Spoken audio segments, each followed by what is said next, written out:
Hi everybody and welcome to week number 4 of Totem Tuesday, and thank you so much for getting involved and for watching the previous videos. And if you haven't, we've got 3 other videos following different totem animals. We've got snow leopards, crows and ravens, and last week's elephant videos. And as I mentioned last week, it's been so lovely hearing your stories and your thoughts about your experiences, real or spiritual experiences with animals and power animals. This week, week number 4, we're going to be looking at a very powerful animal indeed. Now, as I mentioned in the other weeks, last week's video, I just let whatever animal wants to come to the foreground, and then they seem to take over my whole week. So this week has been pretty much taken over by the spirit of the Jaguar, as Jaguar is the animal we'll be looking at with this Totem Tuesday. So, again, the Jaguar was brought in by watching a TV animal documentary. Me and my animal documentaries, I do seem to watch quite a lot of them. This one I really would, if you haven't seen it, on the first week on the Snow Leopard Totem Tuesday, I looked at a Natural World series of DVDs, and it was about a snow leopard. And this is a Natural World series as well, and it's called Born Free, and it's about Jaguar cubs that were adopted.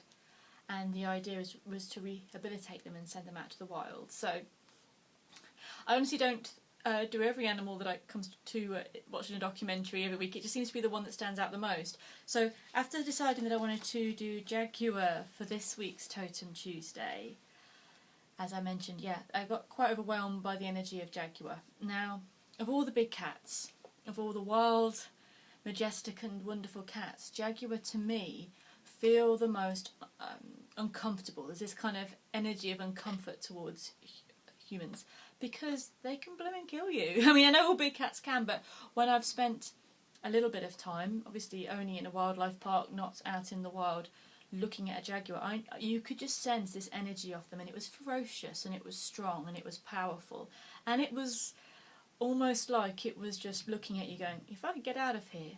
And it was thinking of ways of getting out of there, and you just knew that if it got out of there, you'd be in trouble.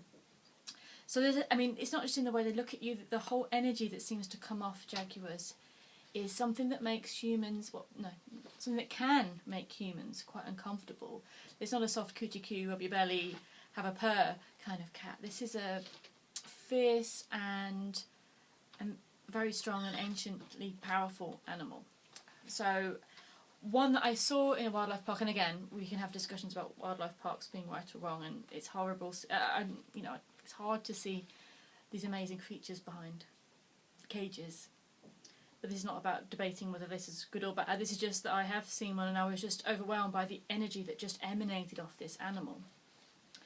So there, you even have, if anyone's ever witnessed a Jaguar, or even just seen them on documentaries, you can witness that power, that energy, something deep and dark and powerful emanating off them, and it makes you just go, wow, respect, as it should. So, yeah, Jaguars. Very similar to leopards in appearance, yet Jaguars are more stocky, more muscular. Their face is a little bit more square. They seem to be more powerful looking, really. In that kind of, as I said, stocky kind of way, muscular way. So they are slightly stockier. Their spots or their rosettes, you can tell the difference between a leopard and a Jaguar, spots and rosettes, because the Jaguar rosettes are darker, and also the Jaguar rosettes are thicker, and they sometimes have dots inside them, which leopards ones don't have dots inside them. So they have the rosette spot things and dots inside them. That would be on a Jaguar. Of course, their colouring is that kind of yellow, brown, tawny, orange colour, but also, like leopards, Jaguars do come in black as well, which led people to believe that there was a separate species called the Black Panther. Now, there's no such thing as a separate species called the Black Panther, though it's nice to call black leopards or black Jaguars panthers, if you like, but they are leopard or Jaguar. And people realise this because when even the darkest panther in the light, you can still see the rosettes on them. So there's not a panther, but there's a black or a darker coloured Jaguar and a darker coloured leopard as well. So there is a whole wealth of mythology and myth that goes with these panthers, or the darker colours as well, but we'll go into that in a little bit. Of course we will, not missing that out. So if you're wandering through Middle America, around Middle and Southern America, so from Mexico, Guatemala down to South America, this is where you may wander into a jaguar. Probably won't be wandering in the jungle, but then this is much the only place in the world where you will see them in the wild. They originated in North America, and then moved down towards the middle and the south of America, because they prefer the habitat there: jungle, swamps, mountainous, scrub. These are all the areas that they seem to live and enjoy the habitat of. I think I read that it was 1940 was the last time a jaguar was spotted in North America. But they're not really spotted. I don't imagine they're spotted there anymore. They've retreated down from Mexico and down south. And of course, unfortunately, and I will go into this again in a minute, they are exceptionally endangered species. They're hunted for their skin and for other reasons, which I'll talk about in just a minute or two. So they are very much, even though they have very similar mythology to leopard, the mythology and the legend and the folklore is very much Mesoamerican. You've got the Aztec, the Maya and the Olmec myths about the panther. And the jaguar. And I'm at it now, calling them panthers. And the meaning of the name jaguar is Native American. And the Native American translation for jaguar is "he who kills with one blow." So I think that can tell you quite a bit about the medicine and the energy of jaguar as a totem. So people who drive a Jaguar car, I'm not quite sure if that's the right energy you want to be bringing in with your car. But yeah, he who kills with one blow. So the respect and the admiration for the hunting and the killing ability of the jaguar is something that's created their name. So this is something that's been admired and watched and respected for hundreds and thousands of years. Size-wise, jaguars are about 5 to 8 foot long, with a tail, so reading my little measurements here, I don't remember all these numbers, a tail of around 17 to 26.25 inches long. So they're quite powerful, quite strong. So they only live in the foresty jungle areas and this, unfortunately, the foresty and the jungle areas have been cut back quite a lot, so that people have built farms, have cultivated the area. And so a lot of the jaguars' habitat, because they roam around a 15-mile, their habitat where they live is about a 15-mile radius, and a lot of people have built their farms and their homesteads and their cultivated, keeping animals on this land. And because people have taken jaguars' land and taken their prey almost away from them, jaguar often comes towards human land and often gets shot, and there's hundreds and hundreds of jaguars that get shot by ranchers, by farmers, by cowboys in Mexico and South America. So this is one massive reason why they are endangered and getting very close to being, they are critically endangered. So it's something that needs looking at, and really, if you do work with jaguar energy, or even if you're just a big animal and cat lover, to again support a charity or get the awareness out there about jaguars and about their needs really, and how endangered they are. So the areas that they live, when they can, if we don't take it out of the way, forest, jungle, swamps, mountains, but the kind of the scrubby mountains area, and caves. And caves are going to be a real key. We're going to talk about the myth just in a second, and I'm going on, of jaguar, but caves are quite an important part to how people have seen them in a folkloric way. Also, one of the only cats to love water. They often spend time in swamps. They love hanging around in water and playing in water and hunting in water. For someone who loves cats, that's pretty rare. So not many cats like water, but Jaguars do. And again, their link to water has brought many links to people who thought in Aztec and Mayan civilizations to water spirits, water gods as well. We're going to go into that in just a second. Maybe we'll go into it now, actually, because I've gone on for a little bit about their physical attributes. So, as I said, the myth and the folklore and the legends we're going to bring about Jaguar are based in Mesoamerica, and they were pretty much worshipped as forms of gods and the divine in Olmec, Mayan, Aztec cultures and beyond. Temples to the Jaguar have been found all around Middle and South America. The cult of the Jaguar is something that you can read about.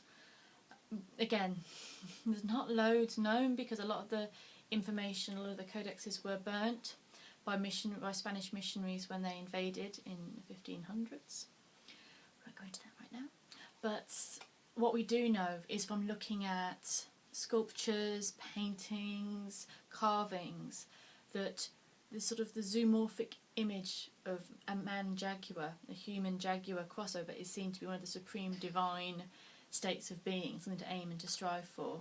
There's so many sculptures and carvings of jaguars, along with snakes, are pretty much one of the highest thought of, regarded animals in Mesoamerican culture from the Olmec periods onwards. Maybe before, but we just don't know. We just don't have the evidence. Well, I don't have the evidence, maybe somebody does.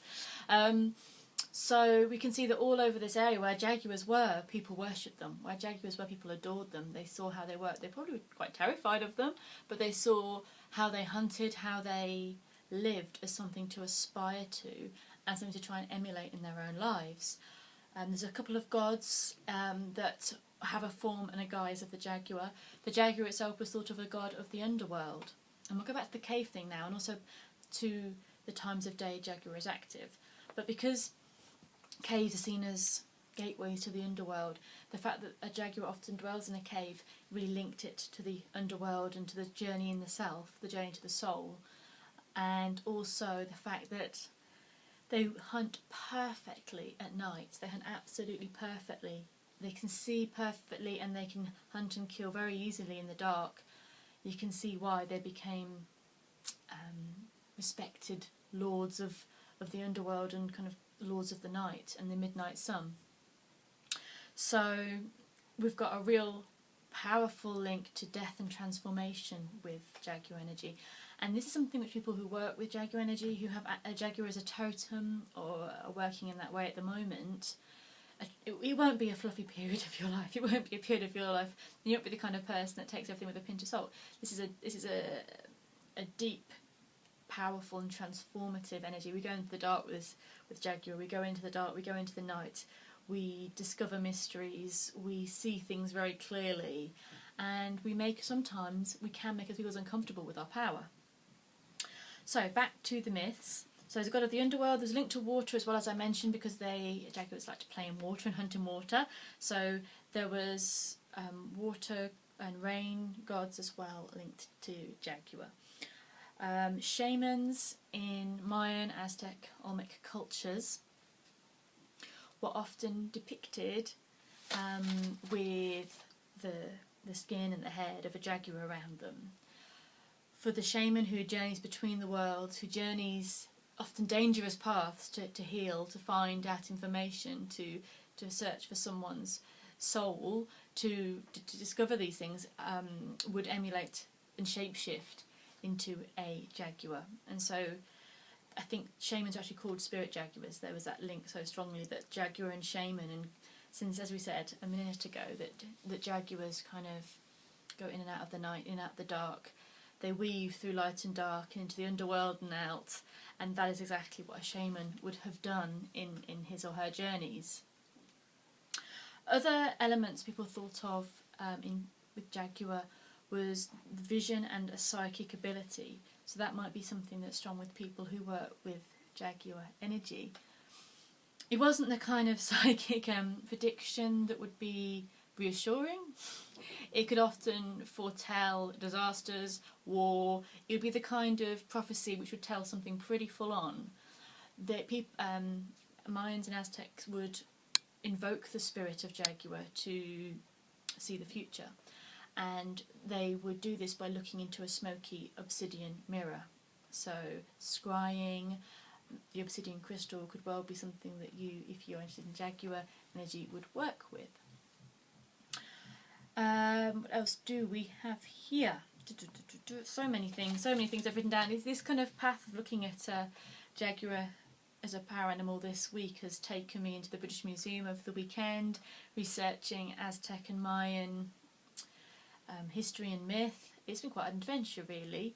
So it's something that takes you deep, it's something that takes you to the heart of cultures for thousands of years. This, again, kings would have been very much linked to the Jaguar as well. In fact, a Mayan king, a few Mayan kings actually, added Jaguar to their name. Now, I don't quite know how they would have pronounced it, but there's inscriptions of Jaguar bird being a name, Jaguar spirit, that a lot of kings would use Jaguar in their name to show their prowess, show their power and their strength and their ability to hunt their prey. So there's some images as well, some carvings showing blood sacrifices of the king and the queen to the Jaguar as well. Again, with piercing your tongue, I mean, not like this, not in a hygienic way, but piercing your tongue with thorns as well, and bringing the thorns up through your tongue, ouch, so the blood would come out and be the blood sacrifice to the Jaguar. People also stuck whiskers in their cheeks to honour and respect the Jaguar as well. So it was something that everyone would have been respectful of, but only the elite few would have been able to call themselves shamans or Jaguar warriors. It would have been for the kings, the shamans, and the elite or the priests, and the elite warriors who would have been able to call themselves part of the Jaguar cult. This wasn't for any old person in the village. You'd have had to have proven yourself. You'd either have to be very high born or proven yourself in battle to be allowed in to the cult of the Jaguar. So we've got all these amazing links, and it's kind of a melting pot of ideas, really. Underworld god, regal and royalty, shamanic spirit guide. Also we've got that in some of the aspects of the Mesoamerican gods, that Jaguar represented chaos and destruction. But they didn't see it possibly how we did. I think if you think chaos and destruction these days, we kind of go, panic, it's horrible, it's the end. But they saw that as a necessary cycle of life and death and rebirth. So the Jaguar would represent the part that would be the destructive and the chaotic part, but also the Jaguar would see its way through the chaos, bringing you out the other side. So there's a clear vision through the chaos. So someone who works with Jaguar energy, something they would think about there is clear vision through the chaos, staying steady and staying true.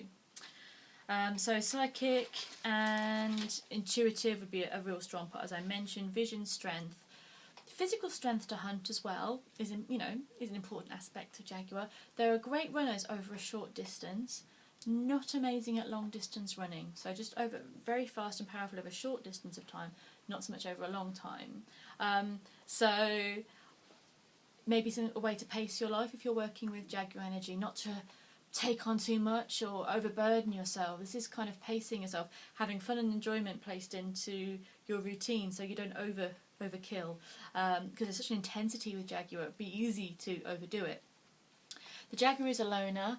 They own, again, that doesn't mean you have to be if you work with it, but they only meet to mate, and usually the mother brings up the cubs and quite fiercely protects them before they go out into the world. So apart from the mating times and bringing up the cubs, Jaguars are alone. So not saying you have to be alone, but maybe alone time is important for you if you work with Jaguar energy.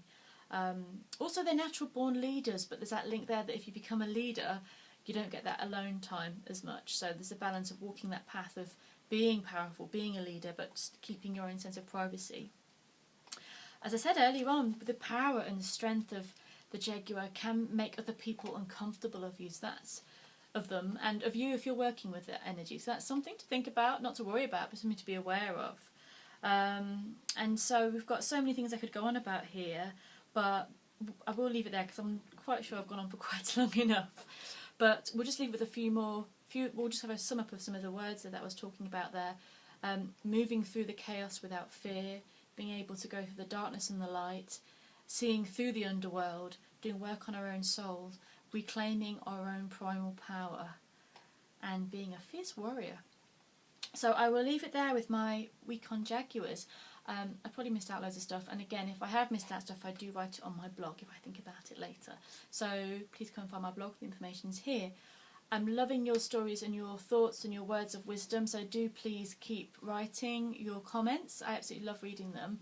Thank you so much for watching Totem Tuesday, and I'll see you next week. Bye!